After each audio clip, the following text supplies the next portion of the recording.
மூச்சு காற்று பழக்கத்தை பற்றி அறியணும். மூச்சு காற்று பழக்கம் அறியாமட்டால் ஒன்றும் செய்ய முடியாது. அப்போ இழைகளை பின்களையும் மாற்ற வேண்டும். அதுக்குரிய இயல்பு தெரிந்து கொள்ள வேண்டும். தெரிந்து அந்த இழைகளையும் பின்களையும் சேர்த்து புறமைத்து ஒடுக்க வேண்டும். பிறகு அந்த வழி சுழிமுனையில் ஒடுக்க வேண்டும்.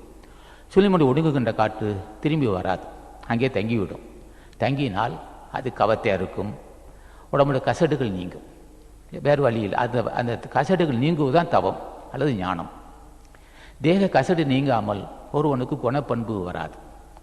அது தேக கசடு முன்னு பல முறை சொல்லியிருக்கேன். தேக கசடு அது களிம்பு அல்லது அழுக்கு. இந்த தேக கசடு இயற்கையால் கொடுக்கப்பட்டிருக்கு. அப்போ இயற்கை நம்மளை வஞ்சித்து தான் இல்லை. அந்த தேக கசடு நீங்க தான் அந்த தேக கசடு தான் இந்த உள் தேகம் சூட்சம தேகத்துக்கு தூண்டுவதற்கு காரணமாக இருக்கும். நெல்லுக்கு உமி இருப்பது போல, நெல்லுக்கு உமி இல்லை என்றால் முளைக்காது. தேக கசடு இல்லை என்றால் தபத்தை தட்டி எழுப்ப முடியாது, உள்ள ஜோதி தோன்றாது.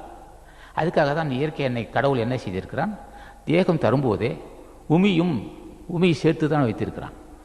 உமி நீக்கினால் அரிசி வெளியாவது போல காமதேகம் நீங்க ஒளி உடம்பு தோன்றும். அப்போ அந்த ஒளி உடம்பு, ஞான உடம்பு, அருள் உடம்பு, அந்த உடம்பு தோன்றுவதற்கு இந்த உடம்பு துணையாக இருக்கணும்.